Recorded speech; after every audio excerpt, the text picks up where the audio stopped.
Everyone, I'm Coach Adessa and I thank you for checking out another one of my videos.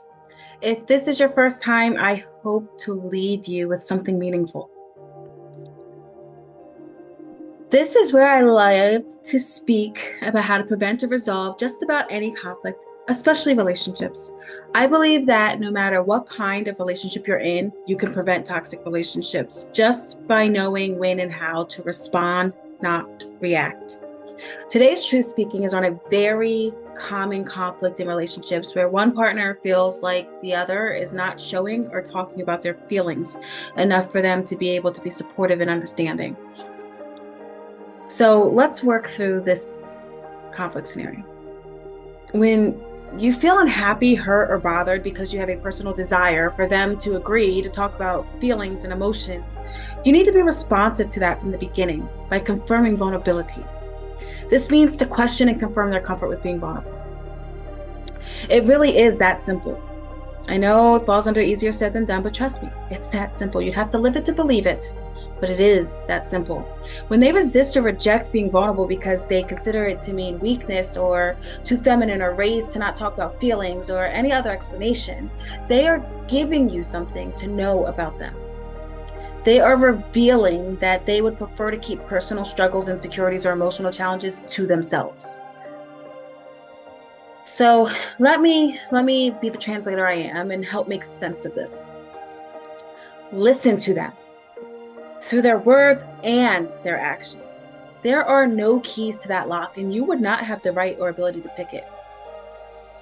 You may see that they briefly share some things for like minimal acceptance from those around them, but if you watch closely, you're going to see that it's done without caring too much on how understanding others can be. It's more of like an is what it is kind of attitude about it. It's their boundary. They'll leave it up to everyone else to accept it or not, but they will keep a firm boundary in place. It's a personal boundary. It is and is what it is when it is a boundary.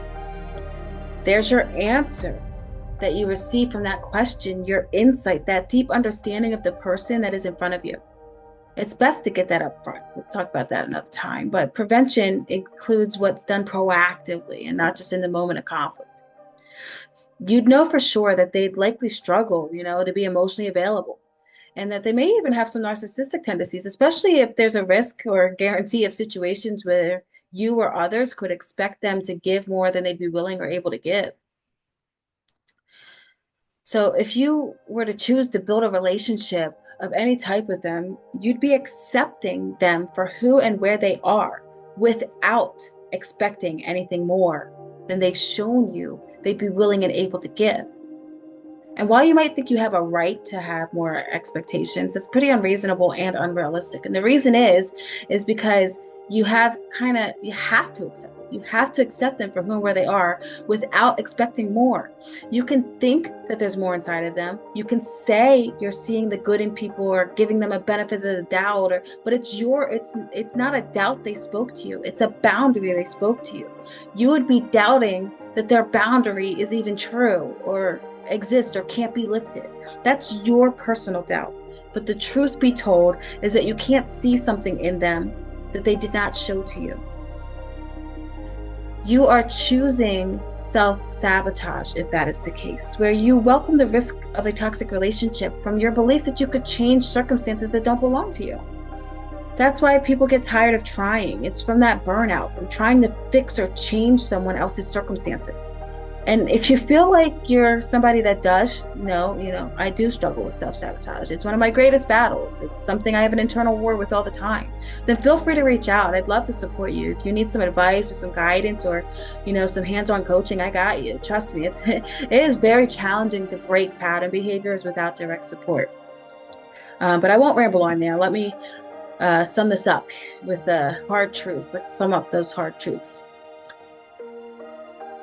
This boundary of not being vulnerable can be found in all genders, regardless of how it's viewed to be most common in men. Men are influenced by societal norms, their upbringing, and they simply have more eyes on them. I can't say it enough how misunderstood men are, but this applies to everyone. Really, anyone unable or unwilling to be vulnerable is clearly communicating that you won't get those emotional areas out of them, no matter what the type of relationship is, romantic, friendship, family, you name it, you're not getting it out of them. And they're not disrespecting you by not responding well to your request to hear more. They're not looking to you for that emotional support and understanding that you're speaking to want to provide to them. That's not what they're looking for from you.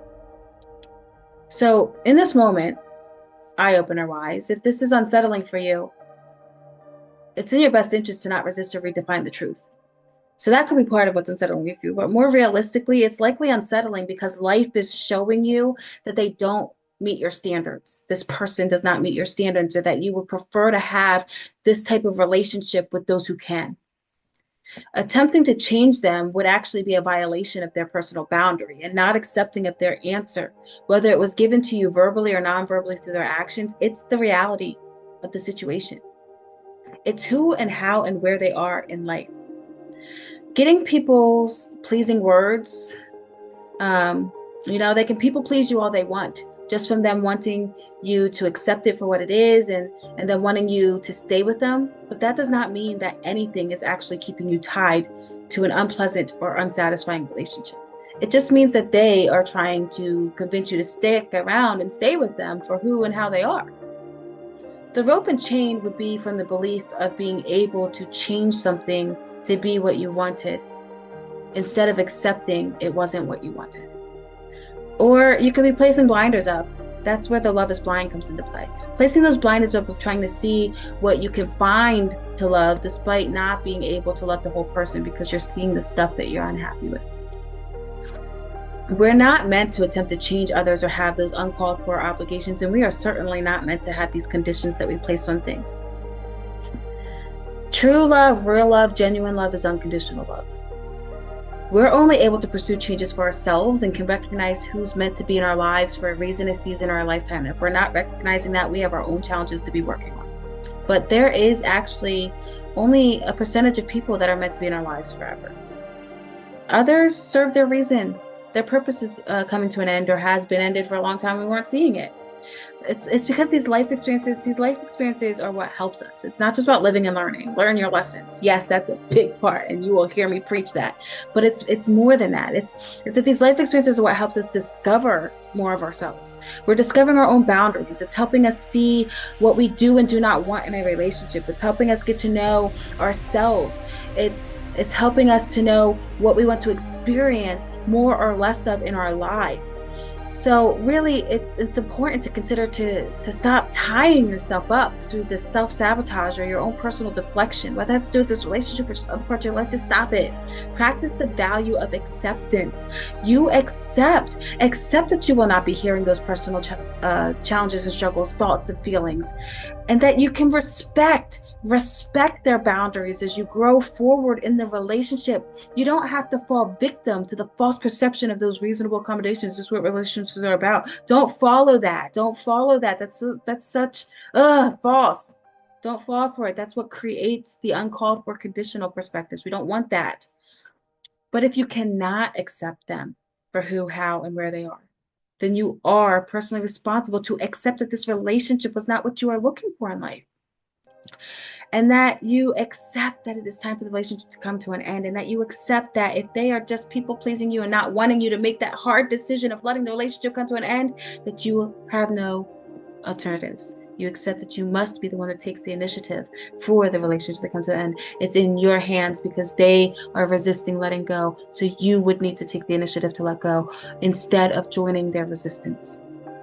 Discover your desires and realize your boundaries, and then be ready to apply them to your life in the now and the future. It's the best words of encouragement I could give you there. I really do hope that this helps some of you out, and that if any of you feel like you'd benefit from some direct support in resolving conflict or finding yourself, or anything else that you feel like is just holding you back in life, or that's just been so challenging, or that you're trapped in survival mode, please don't hesitate to reach out. You really are likely crossing my path right now, because this is my calling, my passion, it's my overall purpose. So if you reach out, I can guarantee that there will be some form of support available to you. Whatever speaks to you will be available to you. Whatever you can gain will be available to you. Because I'm here to show up for anybody crossing my path. I promise you that. And I can tell you firsthand that learning how to respond to the lack of vulnerability was life-changing for me. I know that it's not easy. It is hard. It is very hard, especially since I am an open book and I am somebody who is overly humble with a giving heart. Like I fight to serve people. Literally, I'm telling you, if you need served, I'll serve you. I would prefer to support people over myself any day, anytime. But honestly, I have no regrets accepting my husband for who, how, and where he is with himself. He cannot be vulnerable. We are 100% happy and we have mastered that win-win marriage to that point, believe it or not, that point of no arguments, and there have been little to no disagreements for years and years to come. Like we are so happy to celebrate that. We hope that those years continue in terms of the not even having disagreements. I thought that I needed more from him. In our beginnings, I really thought I needed more from him, but it turns out all I needed was to learn to adapt with his boundary and to be keeping it all in mind, and that he deserved that, and that we deserved each other. I really do. I know that we would not have like made it this far if I didn't learn how to accept our differences and to simply let him know what I need when it is clear that he has all that hidden stuff in him. And for it to not, that need of mine cannot require him to have to show me or talk about it, but I have needs connected to it. It's like he's required to handle his emotions in his own ways then. I don't have to be understanding and supportive of all the specifics, but I do have to know how to understand those facial expressions, attitudes, tone, body language, anything else, whatever it is that you're showing me, I need to know if it's with me or toward me. And if not, okay, I just need to know that. Or that he needs to know that I will not tolerate that negative energy around me all the time then. So if you got an issue, you want to keep it to yourself, that's fine, but you better go deal with it. And he must accept that anytime I worry or think that it could be between us, that he will be questioned. Are we good? Is it at me? Is it with me? Or, like I said, he will be told to check himself. And I promise you, I do tell him to check himself anytime I think he needs it. If I see him playing the video games too many times and I know he needs to get himself some endorphin therapy to fix his attitude, I tell him, you need to go to the gym. Is coming out. You're leaking your emotions. You need to go release that somewhere. He'll go for bike rides. He'll go for walks. He'll go to the gym. He'll do whatever he needs to do. If I tell him to go check himself, he will go check himself. We accept. We understand. We compromise. We respect. And we have unconditional love. I don't need to require him to speak it out and show me in order for me to understand what in the world is causing that. I can just tell him whatever it is causing it, go do you.